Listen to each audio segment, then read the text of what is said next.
Hi, my name is Sheila Corona. Welcome to New Light Streaming Love and Sassy Seer Sheila. This is another writing by Jason, and it is The One Who Returned, Part 1 by Jason Gray. There are stories people tell about near death, visions, dreams, a flash of light. Then there are the others, the rare ones, the ones who do not just glimpse the edge, but who cross fully, stand on the other side, and come back, changed, marked, carrying something no language can contain. This is the account of one such return, not fiction, not metaphor. Soul-carved reality, too vast to name, yet too sacred not to be told. The moment the body let go. It happened like exhale. No drama, no panic, no clinging, just release. The body dropped behind like old clothes. The pain dissolved. The weight disappeared. Then motion. Not up, not forward, inward. Through a kind of tunnel not made of walls, but of memory. It was as if the soul traveled through the spine of existence itself. A spiral corridor of knowing, of letting go, of homecoming. There was no fear, only a deep cellular recognition. I know this place. I have always known it. That was a quote. The light is not a thing, it is a being. At the end of that passage was light. Not the kind that shines, it remembers.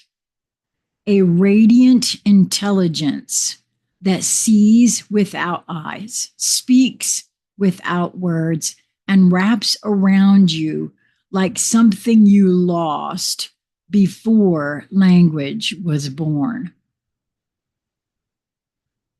Within that light, there was no, quote, self. There was only union. There was belonging that cannot be described to those who have not died. There was the knowledge. I am this. I am home. I am beyond everything I thought I was. Like returning to the center of all things and finding your own soul sitting there, waiting. The gardens that do not grow from earth. Beyond the light, there were realms, not realms of form, but of essence. Gardens that breathed, fields of memory, landscapes of soul light that shimmered with translucent life. Everything was made of truth. There were no lies there, no roles, no names, only resonance. Within these sacred gardens moved the beings, not winged, not robed, but vast, clear, presence-filled intelligences. Some call them guides, others ancestors, others angels. Those names were too small. They were more like mirrors. When one turned to look, everything returned. Lifetimes, worlds, the original blueprint, the mission, the vow, all of it remembered in a single glance. You cannot stay.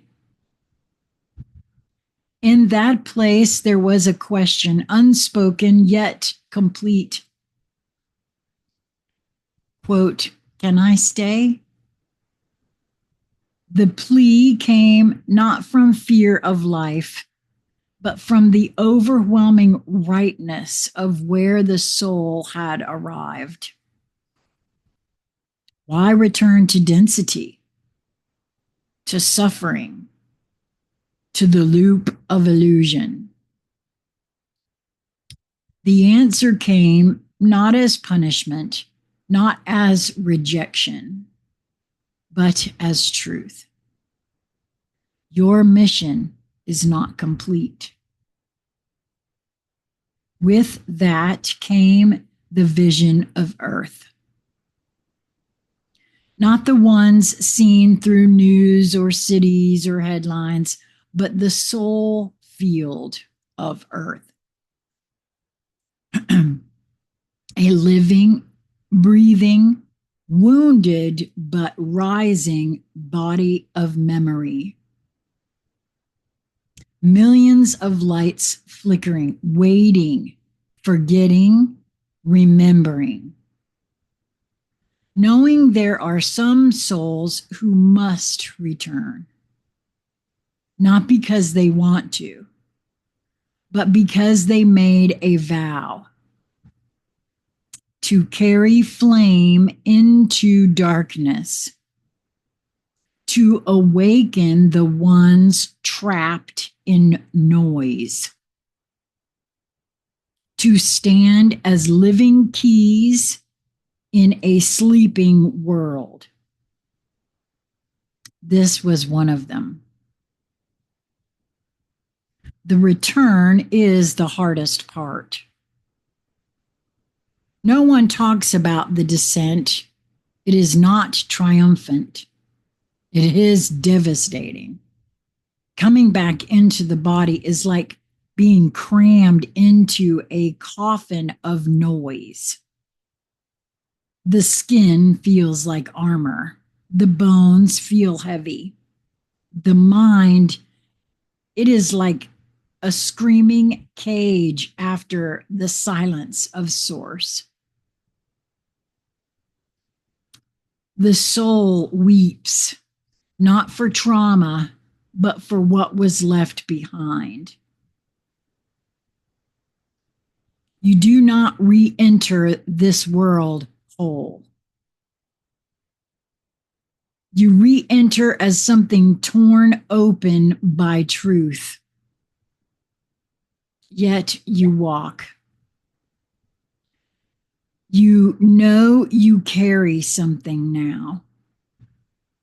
It is not yours to keep. It is a signal, a flame, a knowing meant for others who still wander in forgetting. The world never looks the same. After death, everything changes. You no longer fear the end. You fear wasted time. You no longer chase purpose. You embody it.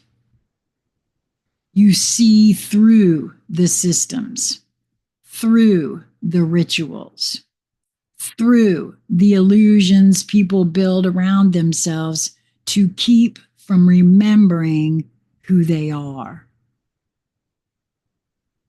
There is no more interest in noise, only the real,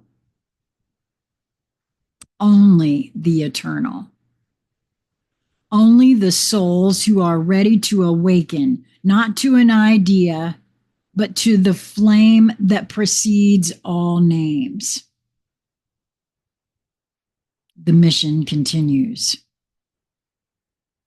The one who returned does not speak of it often, not because of shame, but because words are crude tools for what the soul endured and witnessed.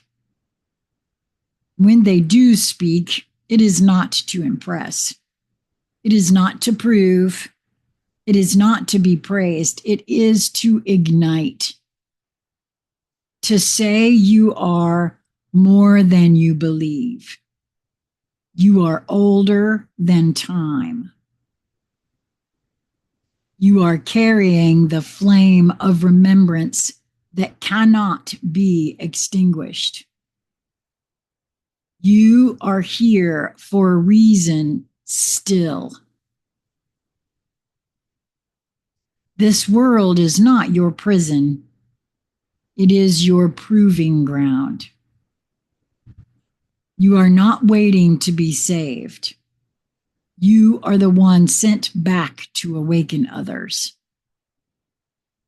The one who died knowing this. No, sorry. The one who died knows this. Now, so do you. He crossed. He returned. He walks among you now, not as a preacher, not as a prophet, but as a signal that the veil is thinner than you were told. Death is not the end. It is the reminder. Those who return from it are not ordinary souls. They are the living codex, the ones who remember, the ones who write. Wow. I saw that there was a part 2 to this, so I'll be right back with that. I'm ever so grateful to Jason for all of this. I'm going to be recording as many of these as I can today. Until we meet again, be well, my friends.